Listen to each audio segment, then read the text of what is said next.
And already we see some interesting spawning positions. The fact that Mezro is going to be in the position where he can be spawning away from his opponent is very key, just for comfortability as Zerg. But, I mean, so far so good. I expect to see really heavy macro openers. Yeah, so some Zergs actually complain that this map is not a super macro map just because this third base is blocked by rocks. But there are other options that he can expand to, especially if he goes for like fast units like Mutas, do some harassment. He will be able to take the bottom side of the map pretty easily, yep. And that's about 6 bases, 6 to 8 bases easily. So we'll see if he decides to go for that. And this is, I think both players are in the Masters League, so we're going to be seeing a pretty intense game here. Awesome.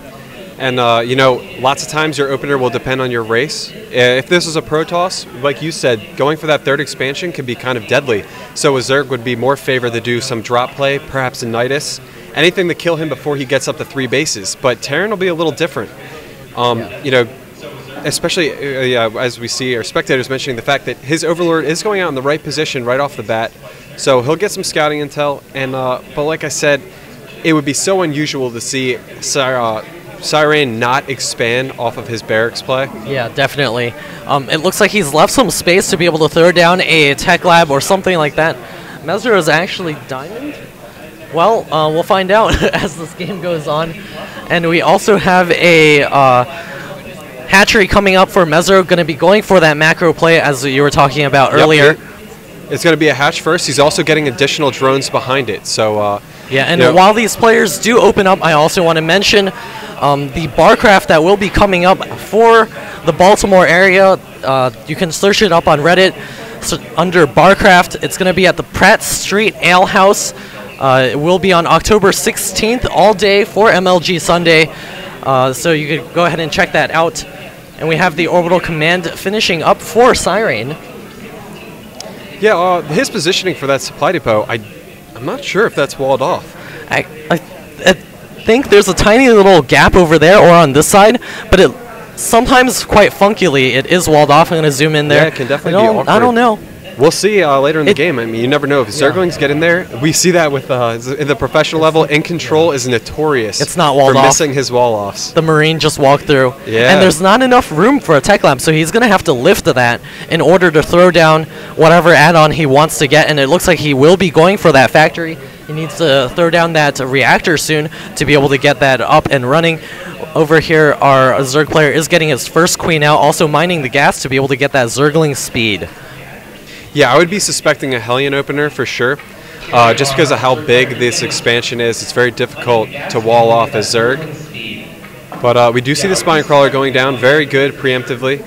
And, hopefully he gets some early game map control with those Zerglings. Yeah, he's actually keeping some of those Zerglings at home right now. Looks like he may be a little bit afraid of that Hellion opening. Going to be able to get in there and doing some damage. So we'll see if he's able to get that map control as his Zergling speed finishes up, which is a little bit far off right now. We do have the reactor finishing as well as the factory lifting to be able to switch with that barracks in order to get those yep, so this is basically a harassment style opening from Cyrain. We see his expansions on the way, so it's a no way all in. And I'd like to see Mezro get a little bit more of a drone transfer. Drones are always good, especially if there's a bunker coming up. And, you don't want to have to force yourself to make more Zerglings. So yeah. But it looks like he could do some damage here to these 3 Marines just sitting out in the open. Those Marines are not being microed right now. Looks like the 2 Marines remaining will be stutter stepping back. Hellions do arrive just in time to reinforce. Looks like the Zerglings are actually going to target down one of the Hellions, but it looks like they did not get it, ending up attacking one of those SCVs. And Cyrain does survive the early pressure, not losing too much. Yeah, that bunker going down, he saw it on the initial attack. That's basically very indicative that he's going for that expansion. So Mezro should be feeling pretty comfortable, and hopefully he just starts pumping drones. Yeah, he can get his Zerglings on those third rocks to be able to secure a nice third base real quickly. So we'll see if he decides to do that. It's always good to see players getting those rocks down as quickly as possible.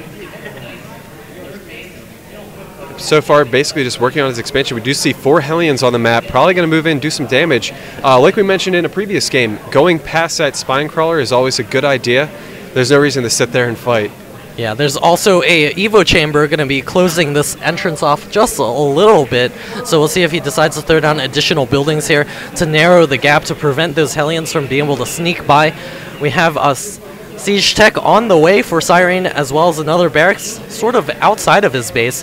He does have the Orbital Command finishing up at his natural expansion to gas mining in the main. Not yet gassed at the natural expansion, so we'll see if he decides to go for some sort of push off of these two bases, which is very likely for a Terran player. Absolutely. Because of the way this map is shaped, siege tanks on the outskirt of the Zerg's natural are just so deadly, and it makes it very difficult to surround. That's why the creep spread is going to be so important. And basically getting out mutas, well, the fact that he's stuck on Roach right now is never good. Yeah. Roaches is a terrible tech for Zerg to be on in the early game. We'll see if he gets the Roach number in order to surround these tanks, but he needs map control, so that creep spreads is so important. He needs to get some units outside of his base to be able to do that surround quickly enough before losing too much at his natural expansion. Very interesting wall off right now from Cyrain. I guess I shouldn't call it a wall off, but he's spreading his tech right in front of his base. I'm not sure how Mezro is going to take that. I mean, in a way, he'll be able to tell that it's Siege Tank Marine right off the bat. Yeah, definitely. But still, he's not getting any map control. Those Hellions are basically dominating the map right now. A lair is on the way, +1 melee attack for those Zerglings is on the way. Stimpack has just been started, so it's 170 seconds away from completion. Starport is on the way for Cyrain as of this moment, so he will be able to get those medevacs out onto the field. We also have the engineering bay complete, so he will be able to get some of those upgrades up, and a reactor coming up from Cyrain at the barracks over here. And looks like we have a sound issue at the locale, so we'll see if we can get that fixed. No need to worry about it. We do see 11 Roaches on the way, along with 8 Lings. And I do think that'll be able to handle this spread, but once again, that creep spread, it's faltered, and it's just going to be so difficult for him to engage here. And the Sea Shanks have sieged up at the bottom of the ramp, as you can see, as well as the Hellions doing some spotting action. Looks like the Spinecrawler did successfully move back, and here comes the push forward from Mezro. He's going to try to bust truth here, going to be targeting down those Sea Shanks with those Zerglings, going to be forcing the Sea Shanks to do some splash. Looks like Mezro ends that push really quickly. He cleaned that up very well. Look at the supply difference right now. Mezro is at 83 supply, Cyrain is at 55. And it looks like he wants to push forward. Ooh, nope, falling back. Yeah, looks like Cyrain will be falling back to his base. He's now finishing a Stimpack. I feel like that attack would have been able to do so much more damage if he had that Stimpack complete. Yep, he misplaced that timing there, and now we see that Mezro wants to grab his third. I'd like to see him double expand with the amount of money he has. Also the fact that he can start, yep, there it is. We see that he's going for a Spire Tech, and he's got enough gas saved up right now. He'll be able to get a healthy amount as soon as that finishes. Yeah, looks like Cyrain actually messing up his SCVs here a little bit. 4 on the refinery here and only 1 on the other. So not mining as efficiently as he can. He's actually throwing up a random supply depot up at the front of his base. That's kind of strange. His wall off is very interesting. Yeah, rarely do you ever see a Terran player wall like this. It's really strange looking. We also see that Mezro has thrown up a macro hatch, which is awesome. He's basically setting himself up for the late game when he needs to change tech and reinforce immediately. He'll have the resources and the larva count to do it. Yeah, 18 Zerglings on the way right now. We'll see if he's going to be able to control all those towers. This is actually, if I say so myself, indicative of a Zerg player in the Diamond League not controlling the watchtowers, especially at this point of the game.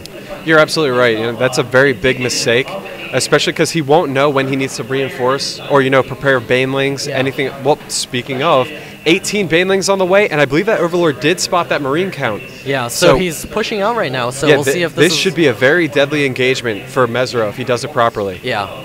As long as those Sea Shanks don't get the perfect shots off on those banelings, he will be able to crush this one once again. And the baneling speed is on the way as well. It won't be in time for this push, but this number of units here from Mezro should be more than enough to beat this army here, as long as he does get it into a good position. The baneling's not in position to engage yet, but look at the timing right there. Cyrain basically waited until his combat shields had finished. And right now, great move, clearing out that creep, make the banelings a lot less effective. But still, this is a very threatening position for both players. Yeah, it looks like mutas are now out. It looks like the Stimpack going down will be able to take down the initial muta, and it looks like the stutter set back to the Sea-Shanks. The Sea-Shanks need to target down all of those Banelings to prevent them from connecting with the bio. The Banelings don't have speed. He should have waited until his speed finished. And oh no. That army just got annihilated because of the stim power of the Marines. And the Medivacs as well. All that's left is a couple of Roaches as well, so it's mutas. And mutas, as you all might know, are not good against Marines. We see 26 Zerglings reinforcing. That's the whole point of that macro hatch. Oh no, another Sim going down. He's weakened his Marines. Yeah, and now it's just a matter of properly controlling his army. All of those Zerglings are popping out a bit by bit. Another stim that's way over simmed. He's trying to target down the hatchery. Will he get the hatchery? And down the hatchery goes. He's going to be waiting for his Banelings. He's still in a position where he can come back from this. He has enough money saved up. And here we go. Here's the engagement. Another sim going down on those Marines. Those Marines are so weak, and the Sea-Shanks now sieging up. Will he get the perfect blast off? Looks like the Sea-Shanks and the Marines microed perfectly. All the Banelings splattered, and the Sea-Shanks will be able to advance with the Medivac support for those Marines. And looks like this game is very much in the hands of Cyrain right now. He's going to be able to siege up his tanks here in between those two bases. Mezro felt so much pressure to engage off of his creep, and that it just killed him. Yeah. And the last few reinforcements get taken out by Cyrain. Looks like the push will be able to end this game. GG from Mezro. Wow, very, very tough position for the Zerg. And really the downfall there was a lack of creep spread, and then the timings are a bit skewed. Yeah.